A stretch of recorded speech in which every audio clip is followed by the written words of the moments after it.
Ito ang Presidential Broadcast Service. Radyo Pilipinas. Radyo Publiko Ng bagong Pilipinas para sa bagong Pilipino. Naghahatid ng mahahalagang balita at impormasyon na uugnay ng pamahalaan sa sambayanan. Tulay sa himpapawid ng serbisyo publiko. Radyo Pilipinas. Radyo Publiko. Ang boses ng Pangulo. Sa Iloilo, Radyo Pilipinas. 585 AM. Radyo Pilipinas, Philippine Standard Time, las 9:05 sa aga.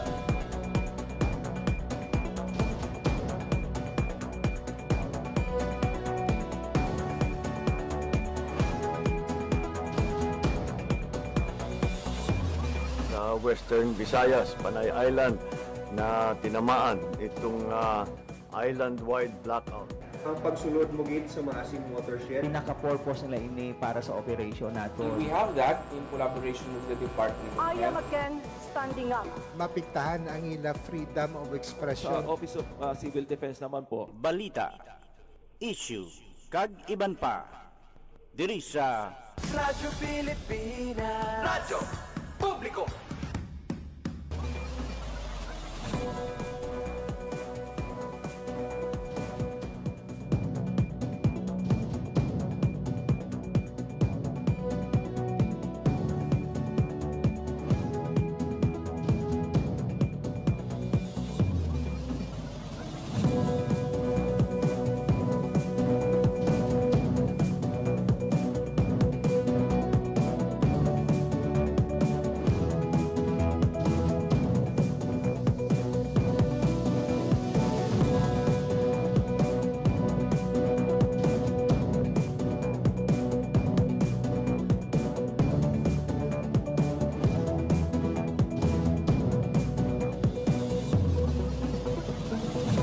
Mayong aga Pilipinas, mayong aga Western Visayas, syudad kag probinsya sang Iloilo kag kutob sa manabutan sang amon pagserbisyo. Dingkaman nga bahin sang kalibutan, nagahatag kami sang katahuran, mayong aga good morning sa inyong tanan. Mabiyan, welcome sa isa naman kedisyon sang pagpakalagad sang programa Balita, Issue kag Iban pa. Adlaw kita karon sang Webes, Marso 12, 2026. Ikaduha sa apatanan ka Webes karon nga ikatatlo nga bulan sang tuig 2026. Sa kinaandan manging kapod ninyo tubtob alas 9:55 subong aga. Ako ang inyo alaga JP Hervas. Sa aton mga suki tagpalamati all over Western Visayas, probinsya sa Baclan, Antique, Capiz, Guimaras kag Iloilo. Subong man sa aton mga kulturan sa Negros Occidental, maayad-ayad nga aga sa inyong tanan. Ginatami naton sa sakamad ayad nga aga ang tanan ng mga overseas Filipino workers and Filipinos working abroad.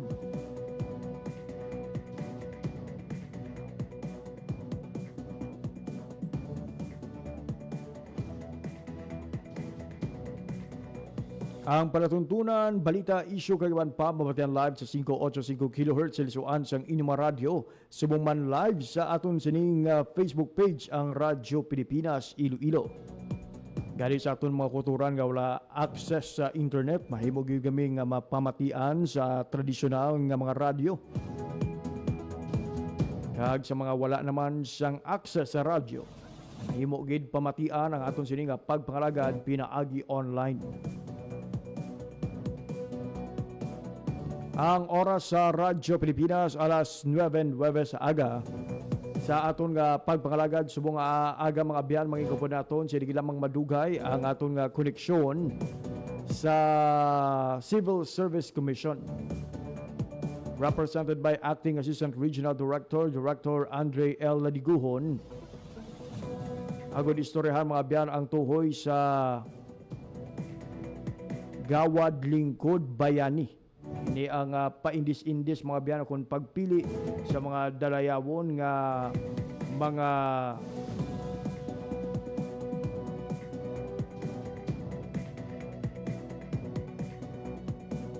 sa mga dalayawon nga mga empleyado sa gobyerno sa nunay tuhay nga mga ahensya, lokal nga panguluhan sa bugos nga Pilipinas. Kada tuig mga biyan may mga ginapadunggan gid no coming from Western Visayas sa siniiyang tuigan nga pagkilala. Subong bala mga biyan no, paano makapasakop sa sining gawad lingkod bayani. Kagano bala ang mga talaksan sa pagtumod sa kung sino ang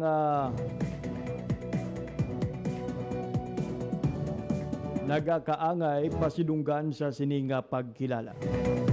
Inang aton sining hibaloon mga biyan, sili lamang madugay. For the meantime, mag-check anay kita sa latest updates sa katsang panahon. Hibaloon naton sa Pag-asa Iloilo. Amangin panyempo sa mga adlaw sang Webes.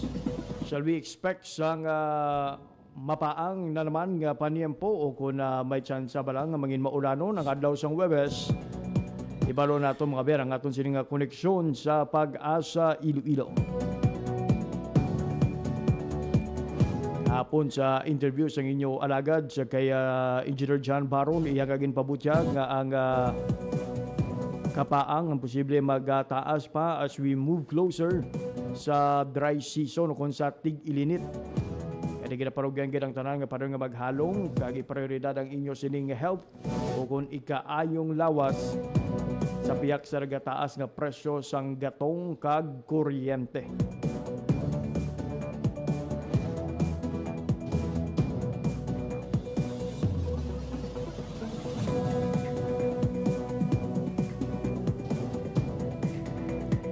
Oras sa Radyo Pilipinas, alas 9:12 na sa aga. Sa sining oras kaupo naton sa piyak ka linya, we have Sir Charlie Depra sang Pag-asa Iloilo. Sir Charlie, good morning.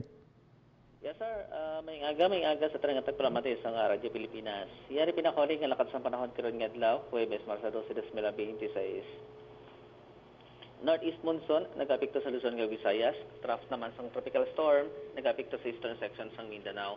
Dili naman sa aton sa may Western Visayas, particular na syudad sa Iloilo, padayon maka-experience sa sungkot kayo sa magalumon tubtob magalumon nga kalangitan. May mga chances lang sa mga isolated, ni mahina nga mga pagulan, dahil sa northeast monsoon. Mahina tubtob makasarangan naman niya hangin, magali namin na nasidlangan, magadara naman sa makanay tubtob makasarangan ni pagbalod sa kadagatan. At sa atong temperatura karon nga adlaw sa 24 tubtob 31 degrees centigrado, at daw nagbutlak alas 5:59 bigay na sa aga, magatunod alas 6 karon sa hapon. Muna pinakauling lakat sa panahon gikan diri sa Iloilo Pag-asa, Charlie Depra. Sir Charlie, for guidance sa aton sining nga makuturan sir, kano kadako ang tsansa nga mangin mapaanggid ang aton sining nga panyempo sa mga adlaw sang Webes? Yes, base sa aton forecasted heat index as of now, possible maglabot sa 34 degrees Celsius ang kainiton sa tempo karon sir. Sir Charlie, may ara sang isa ka bagyo outside the Philippine Area of Responsibility nga ginabantayan kahapon and LPA pa ni sa nagligad ng mga inadlaw. Maybe no, kamusta ini sir? Kag anong kadako ang tsansa nga magasulod pa ini sa Philippine Area of Responsibility? Yes, ang tropical cyclone nga sagwa sa Philippine Area of Responsibility as of 3 a.m. kini sa aga, may international name nga Nuri. Uli na sikata na sa 1,415 km east of eastern Visayas and may maximum sustained wind nasa 65 km per hour near the center and gustiness niya nasa 80 km per hour. And movement sa karon nasa east-northeastward at 10 km per hour. Ang nasamit nga tropical storm nga sa Guasang Par as of now manabuman ang chance nga magkasulod sa may Philippine Area of Responsibility sir. Ayun, pero sa mga kauturan naton sir nga may mga biyahe in the next few days, no, particularly sa adlaw sa Sabado, Domingo, wala ini sang epekto diriya sa aton sining mga kadagatan o kun sa aton panyempo. Yes, ang ini nga tropical storm nga sa Guasang Par medyo malayo wala ini direktang epekto sa kutin man nga bahin sa pungsod. Generally, fair weather aton nga weekend aton nga kadagatan as of now is light to moderate mo sir. Ayun, madamo gyud salamat Sir Charlie Depra sa imo sining balita kag impormasyon. Welcome, mahing aga sa liwat. There you have it, mabiyan, latest update sa lakat sang panahon gidulong sa aton sang Pag-asa Iloilo with Sir Charlie Depra sa pihak nga linya. Radyo Pilipinas. Oras sa Radyo Pilipinas mga biyan, alas 9:15 na sa aga sa aton nga pagpanumbalik Mangin kapunan naton si Director Andre Ladiguho ng Acting Assistant Regional Director sa Civil Service Commission Western Visayas. Ibalo nato ang mga impormasyon tuhoy sa gawad lingkod bayani sang CSC. Ini kay pang impormasyon pagkatapos lamang sang pila kapahanumdom.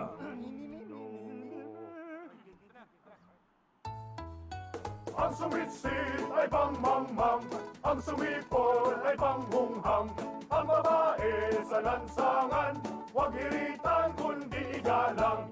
Pare, ang catcalling ay isang uri ng sexual harassment.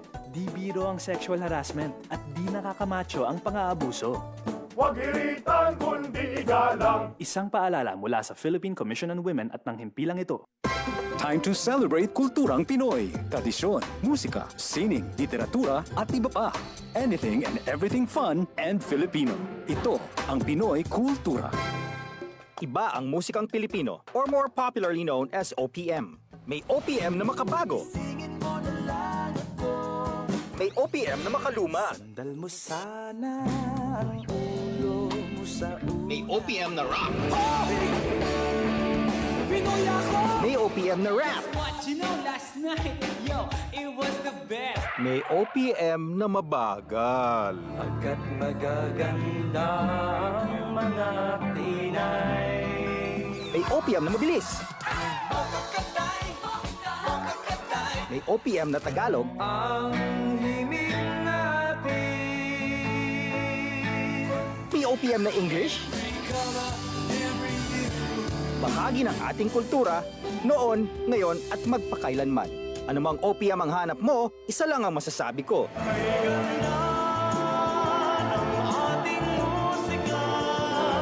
Yan ang Pinoy Kultura because our culture is cool.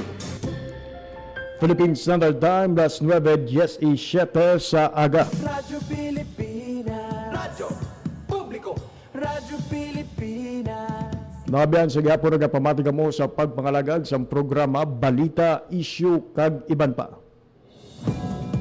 Sa nasuling ko na kayo na mga po natin sa itong pagpangalagad, subong iya nga aga ang Acting Assistant Regional Director sa Civil Service Commission Western Visayas, si Director Andre Ladiguhon.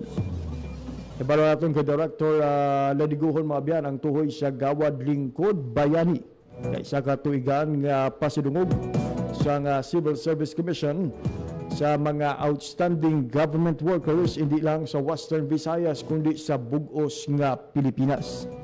Live via Zoom si Director Andre Ladiguhon. Director, good morning and welcome sa pagpangalagad sa programa Balita, Issue kag Iban pa. Mayong aga, JP, no? Mayong aga gid sa tagpalamati sang Radyo Pilipinas kag sa imo man, JP. For those nga hindi pa familiar no sa sining pagkilala o kung pasidungog ang aton sining gawad lingkod bayani, ano bala ang gawad lingkod bayani? JP, bago ko na sabton, nagpasalamat di kami sa sining kagayunan no nga imo ginhatag sa Civil Service Commission Regional Office 6 sa pagpalayag sining impormasyon na nungod sa gawad lingkod bayani. Anyway, ang Gawad Lingkod Bayani, amo ni siya sang una ang ginatawag naton nga Search for Outstanding Government Workers nga ginrebrand namon sang 2025 no, nahimo na siya subong nga Gawad Lingkod Bayani. So the Gawad Lingkod Bayani is an annual search for outstanding government workers who excel in their respective fields or serve as models of exemplary behavior. It is led by, of course, by the Civil Service Commission as part of its rewards and incentives programs that recognizes government officials and employees who exemplify the public service values of puso, dangal, at galing para sa bayan. So sa 2026, nag-issue ng CSC sang call for nominations para diri sa 2026 Gawad Lingkod Bayani under the CSCMC number 2 series of 2026. And ang deadline naton, JP, for the submission of nominations would be on March 31, 2026. So in sa malipot nga pulong, nagapang-imbitar kami kag ini nga programa sa CSC, programa para ma-determine nato no kag makuha nato ang nomination sa mga deserving government officials and employees. And if I may take this opportunity, JP, to inform the public nga nalipay gid kita sa Region 6 kag proud gid kita nga for the past 3 years, we receive a total of 175 nominations. And out of that 175 nominations, may ara kita 82 nga regional winners. And manami gid ang Region 6 kay gold mine gini siya sa mga manami nga mga workers sa government because for the past 3 years, since 2023, 24, and 25, nakaproduce na kita sang pulo tanan ka national winners halin diri sa Region 6. Ayun do kada tuig gid naton gakakitaan ang pangalan sang mga nominees from Western Visayas nga lakip sa mga ginapadyaan o kung ginakilala sa national level sa sining kompetisyon. Director, sino bala ang mahimo mag-nominate kag paano bala ang nomination sini? Ang nomination for the Dawat Lingkod Bayani is through government agencies sila. No? Government agencies are expected to nominate the exemplars. The Human Resource Management Office or officer of the agency shall be responsible for preparing the nomination of the official or employee or group or team. So kumbaga, JP, ang nominations naton is through the agency head, no? Through the agency nila. Maagi na siya sa ilang praise committee and dapat i-endorse na siya sa ilang agency head. So una anay may levels na siya of nomination, masulod siya from the agency. Kung may gusto sila i-nominate, maagi siya sa praise committee, ang muning committee nga naga-assess sang merits sang iyang achievement. Kung baga worthy to be nominated siya, then it would be endorsed by the agency head. Then isubmit na diri sa amon sa regional office sang CSC through us because ang inaang award pag assess ang aton nga regional committee and awards paagi sa CSC Regional Office 6, no?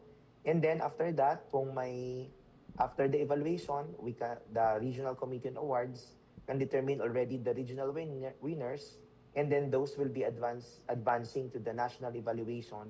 And kung makalusot sila sa national evaluation, mahimo na sila nga semi-finalist vying for the national awards sa national level. Ayun, Director, clarification ng by agency naminaton halin gid kung diri sa regional office ang nomination will come from the central office or even ang opisina diri sa lokal nga bahin ang mahimo na mag-nominate.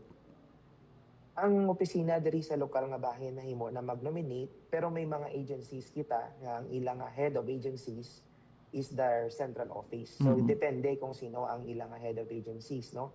So kung ang ila, for example, ang ato nga Department of Education, ang ila gid na nga naga-nominate sa ila although diri nagahalin sa aton ang nominations sa ila diri nga mga schools divisions pero ang naga-nominate sa ila is the Secretary of the Department of Education.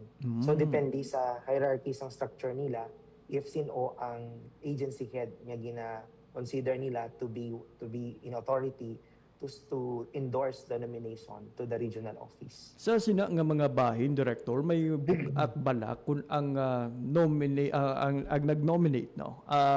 Isa ka tiglikom or isa ka mataas nga opisyal? Wala man na siya weight, no? Importante ang isa sa mga requirements nga para ma-nominate siya is the nomination should be endorsed by the agency head. So it's a matter of technical definition if sino ba ang agency head.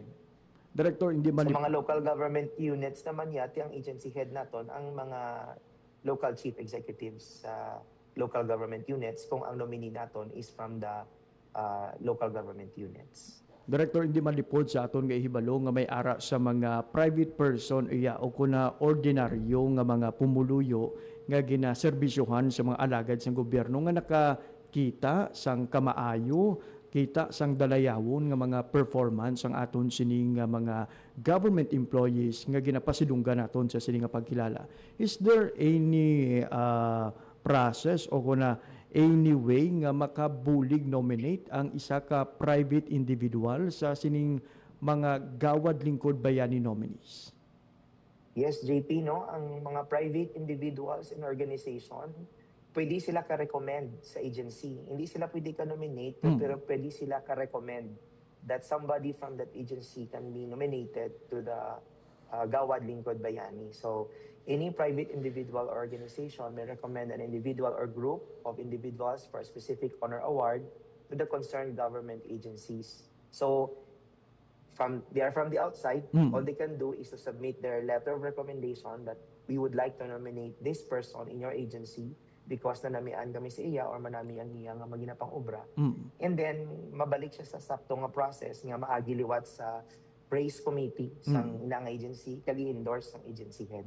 Ayun, so until recommendation lang, no? Pero kahit laing gid bil, no? Kung ang naka-notice bala sa imo outsider, kumbaga, o kung ang mga tao gid nga ginaserbisyuhan. So ayun, they can recommend but the nomination must still come from the praise committee of that agency concerned. Director, naistoryahan nato ang tukoy sa kung sino ang pwede mag-nominate. This time, sino naman ang pwede man-nominate sa sining Gawad Lingkod Bayani?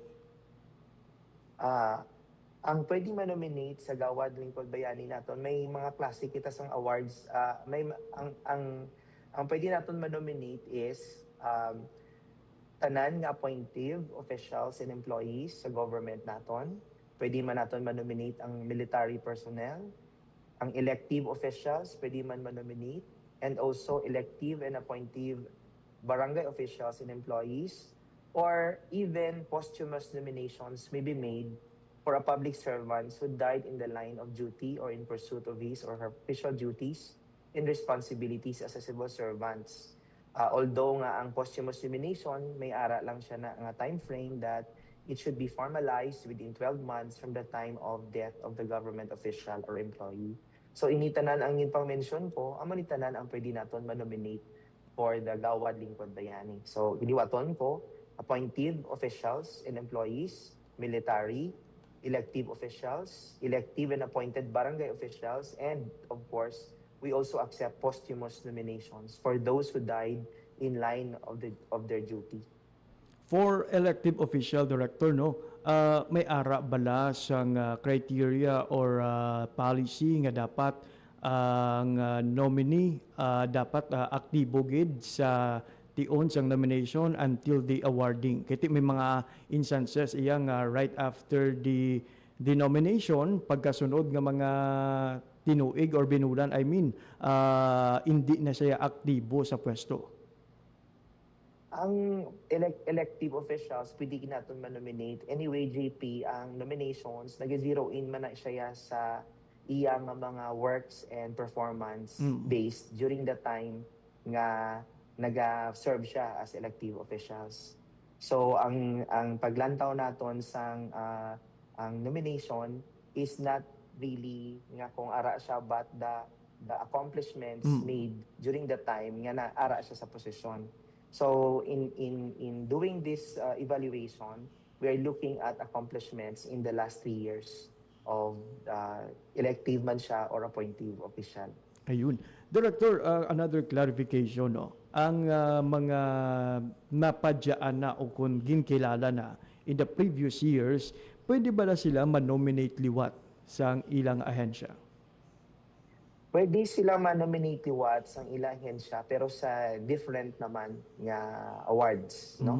Or if natapos na, for example, ang ilang accomplishments for pwede sila manominate on the same award pero on different time frame na siya. I see. No? So for example, kung ang accomplishment niya is the same gyapon last year, so hindi siya pwede, no? Pero kung ang accomplishment niya gingamit for another nomination is different time frame or current time frame nga wala pa nagamit before, so pwede man siya gyapon i-nominate sa Gawad Lingkod Bayani. So what is prohibited lang, Director, right now is the simultaneous nga nomination. Ginominate ka sa isa ka category at the same time, ginominate ka pagid sa iban nga category using the same, kumbaga, the reason or rationale sang nomination.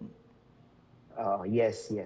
Ayun, so if ever nagdaog na for example, si Director sang isa ka agency subong, and then may ara pagid sa dalayawon nga achievement or performance sa isa naman katuig, pwede naman siya iya man-nominate liwat sang ahensya. Yes. Ayun. Basta hindi siya the same, no? Hindi the same ang accomplishments na gamit niya. Director, kaina na-mention ni mo nga may tatlo ka pagkilala sa idalom sang Gawad Lingkod Bayani. Pwede mo bala sa mapahat-pahan o kung mapatpat sa aton? Ano ang ini nga mga pagkilala, Director? Sige. May under sa Gawad Lingkod Bayani program, may tatlo na siya kaklase ng awards, no? So we have one, the Gawad Lingkod Bayan ng Pangulo. These are for individuals and groups. Then we have Gawad Dangal ng Bayan for individuals. And number 3, Gawad Pag-asa for individuals and groups. So the Gawad Lingkod Bayani for Pangulo, this is pursuant to Executive Order number 508, Series of 1992 as amended, the Executive Order number 77, Series of 1993. This is a kind of award for outstanding work performance and contributions with national impact. Amo ni siya ang Gawad Dangal ng Bayan, Gawad Lingkod Bayan ng Pangulo. Then we have the Gawad Dangal ng Bayan. This is an award for performance of extraordinary act or public service and consistent demonstration of exemplary ethical behavior under Republic Act 6713, otherwise known as the Code of Conduct and Ethical Standards for Public Officials and Employees. So JP, ang Gawad Dangal ng Bayan, it's somewhat behavioral. No? We're looking at the behavior and the manifestation of the norms of conduct for public officials and employees. The third type of award is the Gawad Pag-asa Award. This is pursuant to the Omnibus Rules implementing Book 5 of Executive Order number 292 or the Administrative Code of 1987 that recognizes superior work performance and outstanding contributions benefiting more than one department of government. So amo na yung tatlo ka klase ng award. And talo pang doon, Director, as mentioned earlier, do kadamo gidiya sa mga nominees from Western Visayas. Though wala kita nagaka-zero every year, no? May ara kita ya awardee from the region ang ginakilala man sa national level. Ano ay ang sekreto, Director, kung ano ang rason kung manami ang performance ang Western Visayas sa sining Gawad Lingkod Bayani? Well, una sa tanan, JP, gapati gid ako yang kita sa Western Visayas, mga maayo gid man kita yang mga government employees and officials, no? And as I've said before, gold mine gid ang aton nga lugar sa mga manami nga manag-obra, no? Sa gobyerno. And isa guro ka factor nga nagapadamo sang aton nga nominees nga nabaton from Western Visayas is of course the strong collaboration of the Civil Service Commission with the government agencies diri sa Western Visayas, because from our end sa CSC we are really into campaigning for nominations, no, for the Gawad Lingkod Bayani. So imagine mo, for the past 3 years may ara kita kapulo ka national winners, and isa kita sa mga regions nga mataas, no, ang aton accomplishments when it comes to the number of national winners recorded, no. And siguro number 2, tungod man sini mga programa ninyo, JP, napabutsyag ta sa kadamaan, no, nga nabahibalaan nila nga may muni kita nga mga programa sa Civil Service Commission, programa nga hindi lamang nagaangkor nga ang programa sa award nga para lang sa award, kundi ang pinaka-meet sini kag objective is to really look at those are in government nga maayo mag-ubra kag deserving dapat mag-award, nga dapat tagaan sang award. Wow, 10 national winners in the past 3 years. That reflects sa kung ano kakalidad ang serbisyo nga ginahatag sang aton sining mga empleyado sang gobyerno diri sa Western Visayas. Director, maybe know ano naman ang mga na-mention mo kayo na, naging clarify ni mo yang hindi malang niya incentives ang ginalagas sa aton sining mga regional winners or the national winners, pero ano bala ang mga insentibo kung padya the moment nga mapadunggan ka sa Gawad Lingkod Bayani? So kada award, JP, lain-lain na siya nga mga incentives, no? For the Gawad Lingkod Bayan ng Pangulo, may anom na siya ka insentibo. Ang una nga insentibo for the Gawad Lingkod Bayan ng Pangulo is the automatic promotion or salary increase equivalent to the next higher position. Amo nang pinakauna. Second, may cash award na siya nga 200,000 pesos for the individual or 100,000 pesos kung group nomination for each member of the group. Number 3, daan na sila sang gold gilded medallion. Number 4, presidential plaque with citation and signature of the President of the Philippines. And number 5, entitled sila sa scholarship. May scholarship grant sila nga ihatag sa awardee or isa sa qualified designated beneficiary niya to pursue a baccalaureate, master, or doctorate degree within 5 years from the conferment of the award. And number 6, may free one-time executive check-up effective with CSC's partner specialty hospitals with 1 year from the date of the conferment of the award. So do kanami nga mga incentives ini JP. For the Gawad Dangal ng Bayan naman, parihas lang sa Gawad Lingkod Bayan ng Pangulo. So automatic promotion man kag salary increase to the next higher position. May cash award nga 200,000, gold gilded medallion, scholarship kag one-time executive check-up. Grabe no. For the Pag-asa Award, ang sa Pag-asa Award amo nilang niyang Pag-asa Award ang tanan ara man except sa automatic promotion kag sa or salary adjustment to the next higher position. Ayun, so kanami ka mga awards, no, other than the monetary benefits, may executive check-up, at the same time may ara sang scholarship pa, no, an opportunity for you to grow, no, an opportunity for you to expand pa sa mga opportunity nga maangko nimo sa imo sini nga pagtrabaho. Director, can you give us ang mga requirements? Ano ba na ang mga dokumento nga kinahanglan nga ipreparar para masituit nga ang nominado qualified for this Gawad Lingkod Bayani? So the following are the documentary requirements nga dapat ipreparar nato, no, mag-submit kita sa nomination. So we have the number 1 nomination form, then we have praise certification, then endorsement from the head of the agency, proof of appointment or proclamation para sa mga elective officials. Then we have updated service records, certification of performance rating, self-certification of pendency or non-pendency of administrative or criminal offense or case involving moral turpitude. Then we're requiring digital portrait and a 3-minute video. So amo ni tanan ang mga requirements, no, for nomination. Clarification lang sa na-mention ni mo, Director, nga 3-minute video. Ano ni siya, Director, man ang video nga nagatrabaho siya o kung interview type nga nagapakita sa kung ano ang iya sini na obra bilang isa ka empleyado? Yeah, the 3-minute video refers to the video showcasing the output or the performance of the nominee. So daw baga it's a summary of introducing its video that introduced the nominees and of course the accomplishments made by the nominee. Sort of documentary siya, bali, Director, no? Emphasizing sa kung ano ang naging impact niya kag kung sino siya bilang isa ka empleyado. Kumbaga ang video mai-introduce siya, sino siya, kag ano ang mga naobrahan niya na related sa award na kung diin siya ginominate. Ayun, Director, na-mention mo na kaina nga the deadline will be on March 31. That's the end of the day, no, or the end of the month sa bulan sa Marso. Other than that, paano pa or diin ba na kinahanglan i-send ang nomination? Ang ma-send kita sa nomination, may ara kami nga Facebook page, JP, kung maka-follow tani ang aton nga mga agencies ang Facebook page ng CSC Regional Office 6, i-follow nila ang Civil Service Commission Regional Office number 6 nga Facebook page kay naka-post kami dito sang online submission link. So they can click the link and upload the digital scanned copies or the digital copy or the scanned copies of the documents for nomination.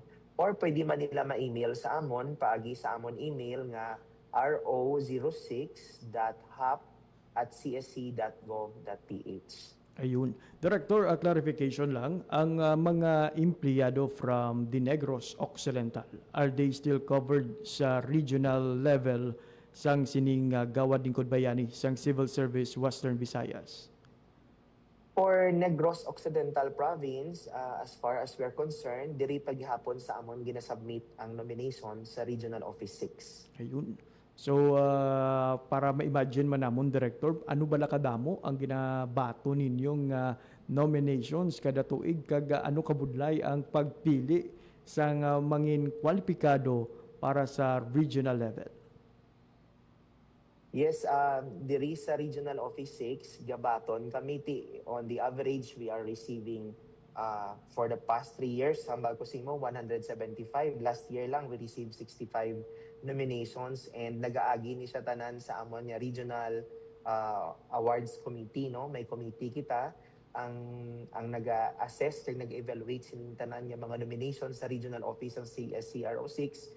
Composed ni siya sang Regional Director namon, sang Assistant Regional Director, sang aton nga Chief, sang aton nga Public Assistance and Liaison Division, kag duwa ka membro, no, from private sectors, no. So 5 ni tanan kat member team ang naga-asikaso kag naga-evaluate sang mga nominations nga ginapadala diri sa amon. So for example, in 2025, they evaluated 65 nominations. Grabe. And hindi ni siya basta-basta because it's a write-up. We need to really look at everything inside the nominations, and of course we need to validate that. And out of that 65, we declared 22 regional winners last time. So it's quite a challenging task but fulfilling after the end of the evaluation, since do ma-inspire ka kung magbasa ka, no, sa mga nominations nga na-receive namon diri sa CSCRO6. Well, the nomination will end on March 31, Director. San unaton lauman nga mabalaan ang resulta sa mga regional winners sang sining pagkilala? So usually ang mga regional winners naton mahibaluan na naton kag ginagaan na naton sang award every September mag-aton during the Philippine Civil Service anniversary. But prior to that, mga August, may postings na kami kung sino ang aton yung mga regional winners. Ayun. Director, ulayhon ko na lang, no. Today or subong nga bulan sa Marso, we are celebrating the National Women's Month. Before I throw the last question kag ang inyo sining pagpangagda sa tanan nga mga empleyado sa gobyernong magpasakop sa sining gawad lingkod bayani, ang imo anay mensahe sa tanan nga kababainhan nga nagatrabaho sa mga opisina sa gobyerno diri sa Kabisayan nakatungdan. Wow, thank you very much, JP, for the opportunity to greet our women, especially those who are employed in government sector, in the public sector.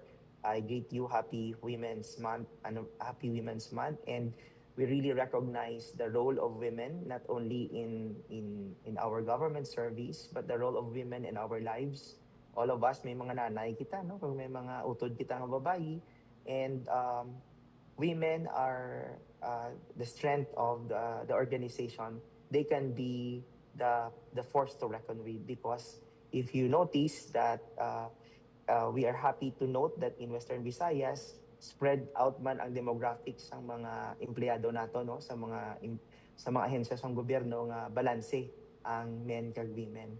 And we recognize their efforts, we recognize them as our equal and as part of nation building. So madamo gid nga salamat sa tanan nga mga empleyado sa gobyerno nga kababaningan. Ayun, Director, lastly ang imo sining imbitasyon sa tanan nga mga empleyado sa Western Visayas, particularly on the employees of the government sector. So sa tanan nga ahensya sa gobyerno sa Western Visayas, ang Civil Service Commission Regional Office 6 naga-imbitar gid sa inyo nga magpasakop kamo kag mag-submit sang nominations para sa 2026 Gawad Lingkod Bayani.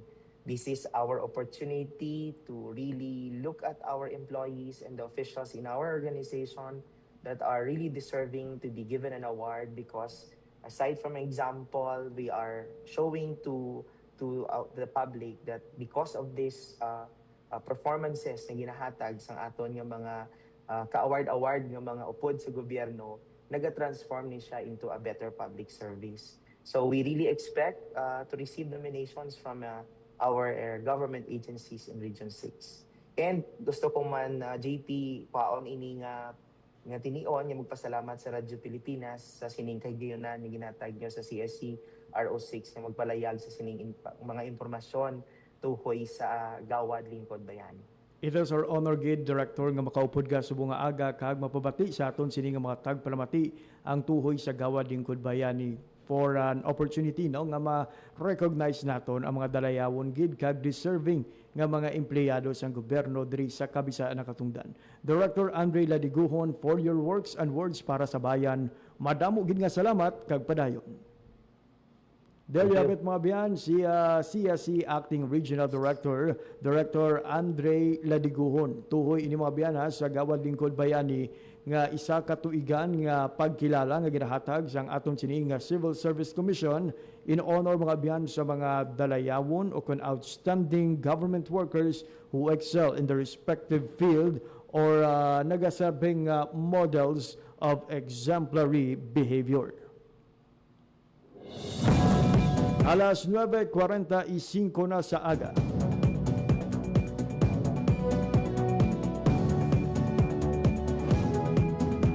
Siliwat sa aton sini nga mga ahensya sa gobyerno, you still have until March 31 to nominate sang mga empleyado sang inyo sinitag sa kaopisina sa sining prestihiyosong pagkilala sang Civil Service Commission.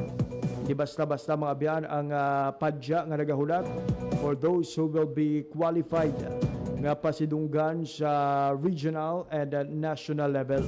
Especially mga biyan sa national level, ang Gawad Lingkod Bayani ng Pangulo, ang Gawad Pag-asa awardees, magabaton mga biyan sang mga masunod. Automatic promotion. Ligawad lingkod ng bayan mga biyan ng Pangulo awardees ang entitled sa automatic promotion or salary increase equivalent to the next higher position, cash reward in the amount of 200,000 pesos para sa mga individual awardees kag 100,000 pesos naman for each member sang isa ka group awardee with a maximum of 5 members. May gold gilded medallion, presidential plaque with citation kag permado sang presidente. May arapan sang scholarship grant or one qualified designated beneficiary to pursue a baccalaureate, master or doctorate degree within 5 years from the conferment of the award.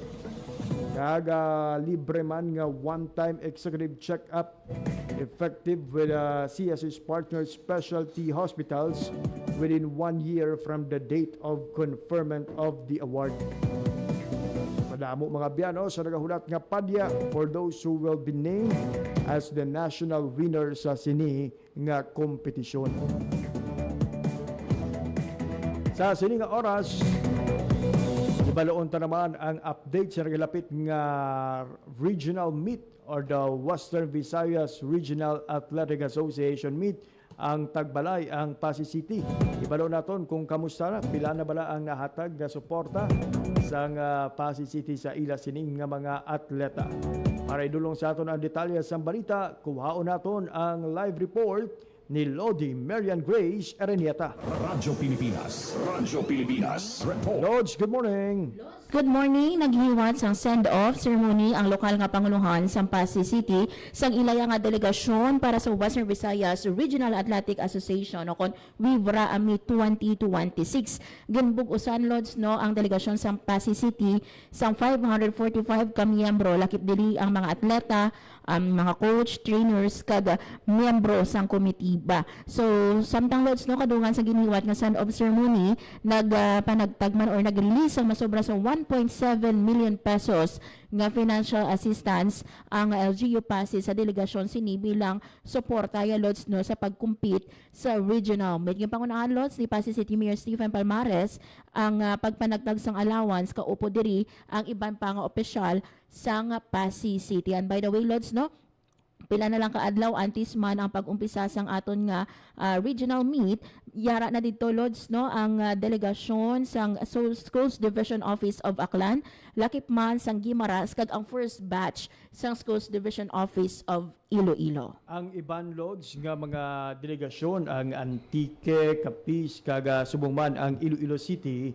sa noon naton lods ginalauman nga mag-abot sa syudad sang Pasig. Yes, ginalauman lods nga within this week maabot ni no ang pila naton ka mga iban pagid nga mga delegates kiti ang opening ceremony sang aton nga Wivra Meet will be on March 17 sa hapon inilods no las 4 sa hapon, pero kiti mi ara pa ini sa mga paghihiwaton nga mga meeting sa aton no nga mga coach kag sa aton man no nga mga officiating officials. So probably lods this week or halin subong no March 12 asa sa weekend ginalauman lods ang ilang pag inabot dira no sa Pasig City. Lods, as we speak, ano nakanda ang syudad sang Pasig para sa siniiyang dako nga kahiwatan? Yes. Kahapon, Lods, naghiwat kita no, sa isa ka press conference kaupon ang aton nga Department of Education Western Visayas sa pagpanguna man sang aton nga Regional Director Cristito Eco. Kagin pahayag dito, Lods, no, nga ready na ya ang aton no, nga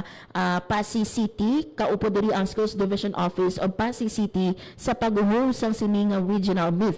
Ang isa dito, Lods, no, sa gin-mention man sang aton nga DepEd Western Visayas, ginalibot ini no sang aton man nga no less than the City Mayor Stephen Palmares nagalibot no sa mga playing venues naton kag gina-check, Lods, no ang mga billeting schools. In fact, ani Lods, kahapon ang isa no sa billeting school gibisita ni Mayor Palmares amo ini ang dira sa Pasig City College kung sa diin nagatinir ang delegasyon sa Schools Division Office of Aklan. And last time, Lods, no gimbisitahan man sang aton nga alkalde ang swimming pool sa Central Philippine University kung sa diin hiwaton ang aton nga swimming competition. So aside sa CPU, outside of Pasig City mi ara makita playing venue sa Barotac Nuevo kung sa diin hiwaton ang aton nga football. So 16 ini Lods ka sporting events. So ready na ang mga facility dito, ang mga billeting schools ready naman, nakahanda na. Kahapon ang nag-meeting si Mayor Palmares no sa isa ka or suppliers ng tubig dira sa Pasig City kag pa siguro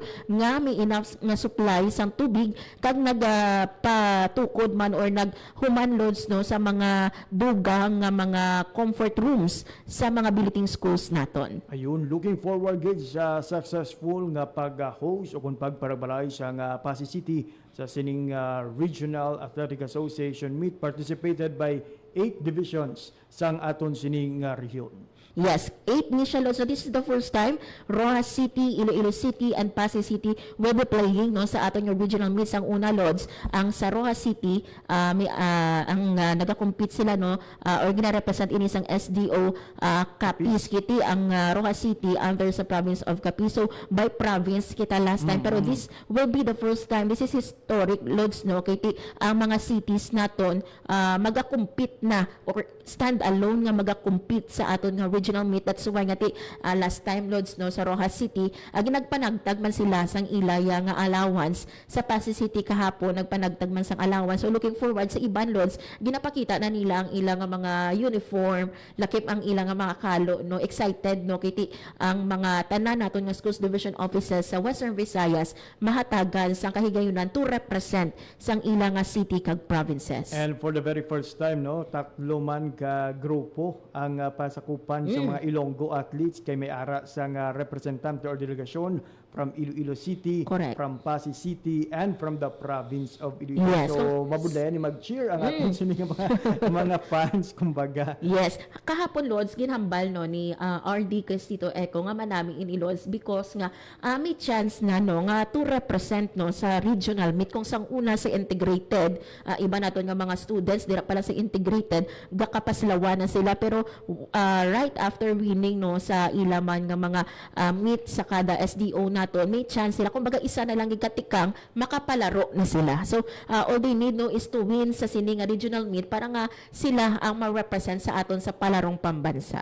Ayun. Madamoy salamat, Lods, sa imo sining balita. Para sa Bagong Pilipinas, Maran Grace Aranyata, Radyo Pilipinas, Radyo Publiko.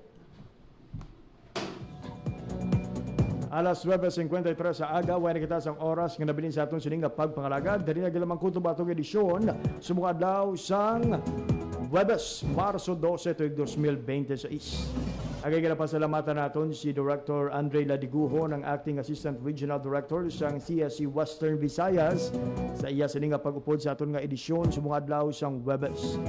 Was nga daw mahingkapod naman naton ang Department of Agriculture, particularly ang presyohan ng mga abyan sa para pangunang nga balaklon, agri-fishery products nga sunod man sang nangin epekto sang tensyon sa Middle East. Hindi kag iban pa nga mga balita, bantayan mga biyan buwas sa aton sini nga pagpangalaga. Same time, same station. For the meantime, it's time to say goodbye. Sa ngalan lamang sang akon mga katuwang technical, Mr. Alan Defantes sa studio, kag Mr. John Magallanes sa transmitter. Ako naman ang inyo nangin alagad, JP Herbas. Maraming salamat sa inyong pagpamati. Maayong aga, Pilipinas. Balita, issue, kag iban pa. Diri sa Radyo Pilipinas. Radyo Publiko. Radyo Pilipinas. Ang inyong tulay sa himpapawid ng serbisyo publiko. Ang Presidential Broadcast Service, Radyo Pilipinas, Radyo Publiko. Radyo Pilipinas. Radyo Publiko. Kinilala ng pang-international at prestigyosong Asia Pacific Broadcasting Plus Awards 2025 para sa kategorya ng Government Streaming. Ito ay dahil sa epektibo nitong pagsasanib ng mga tradisyonal na media tulad ng telebisyon, radyo at print para masabayan ang mabilis na pag-inog ng mundo ng digital at social media tungo sa mas epektibong paghahatid ng mahahalaga at napapanahong mga impormasyon sa mamamayang Pilipino. Kinilala rin ang Radyo Pilipinas dahil sa patuloy na pag-akyat ng rating. Ngayon ay matatag sa pang-4 na pwesto sa Mega Manila ayon sa pinakahuling Nielsen Radio Audience Measurement Survey. At sa social media, nakamit ang mahigit 2,000% pagtaas ng bilang ng mga sumusubaybay sa Radyo Pilipinas page sa unang bahagi ng 2025.